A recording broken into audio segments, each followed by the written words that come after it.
kita bicara mengenai politik global.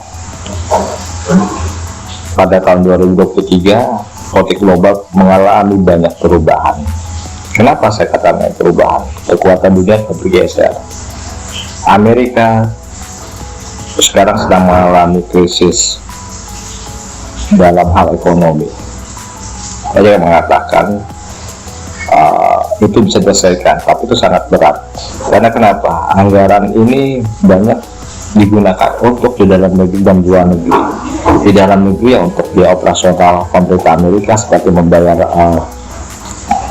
kesehatan, membayar gaji pegawai, atau membayar tenaga pendidikan dan lain-lain. Untuk luar negeri adalah melakukan operasi intelijen dan juga membiayai perang, seperti membiayai perang Ukraina yang tidak tahu sampai kapan akan selesai. Nah, ini yang harus dipikirkan sekarang oleh calon presiden 2024. Ke arah mana politik luar negeri kita akan mengarah?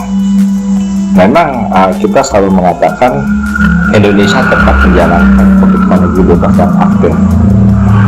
Kita tidak berpihak ke dunia timur, kita tidak berpihak ke dunia barat. Itu bagus.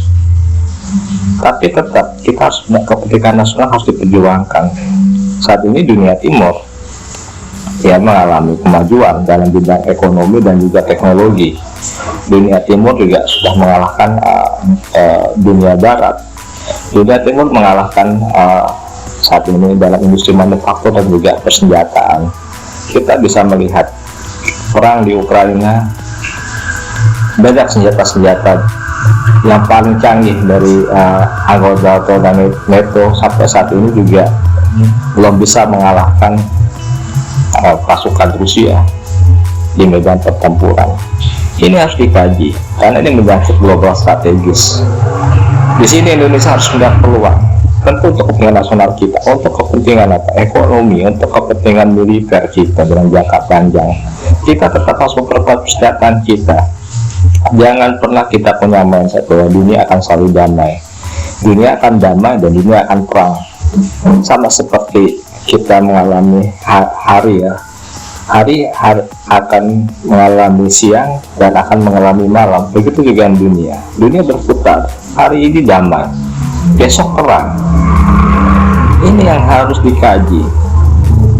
Jadi tidak mudah sekarang ini mengamati pergeseran kekuatan politik global, karena banyak negara-negara baru yang juga ingin mendominasi kekuatan politik global. Ini yang harus diperhatikan. Contoh negara baru adalah India. India juga ingin menjadi salah satu negara yang ingin diperhitungkan. Kita juga bisa melihat Iran juga ingin menjadi negara besar di wilayah Timur Tengah. Bahkan saat ini Arab Saudi dan juga Iran telah melakukan normalisasi hubungan diplomatik. Mereka telah mengadakan pembicaraan untuk mengadakan kerjasama selanjutnya. Terjadi pergeseran. Jangan sampai kita tidak menyiapkan strategi kita saat ini dan di masa mendatang. Saat ini kita juga bisa melihat bagaimana kondisi kawasan regional di wilayah kita di Asia Tenggara dalam wadah organisasi ASEAN, seperti ancaman ekonomi, ancaman perubahan iklim, ancaman perang yang mungkin bisa terjadi karena krisis wilayah Laut Cina Selatan. Ini semua harus dipertimbangkan oleh calon presiden 2024. Harus bisa membuat analisa. Selain membuat analisa, harus bisa membuat solusinya, karena ini menyangkut kehidupan bernegara. Bagaimana kita bisa bertahan di era yang serba tidak menentu ini dalam panggung politik global. Jadi ini harus dipikirkan. Tidak bisa kita hanya memperlihatkan figur kita pada para pemilih, tetapi kita tidak mampu menyampaikan ide-ide kita. Ingat, dunia sedang mengalami banyak perubahan di semua bidang. Politik sekarang banyak dipengaruhi oleh teknologi mempengaruhi kebijakan politik global. Ini nanti biasanya saya di podcast saya selanjutnya itu saya suka membahas hal itu. Jadi saat ini adalah para pemimpin yang akan mencalonkan diri menjadi presiden 2024 harus memahami kondisi politik global tahun 2024 dan seterusnya untuk bagaimana merumuskan kebijakan politik luar negeri Indonesia untuk kepentingan nasional Indonesia saat ini dan di masa mendatang. Saya September dari Global Strategis. Terima kasih banyak.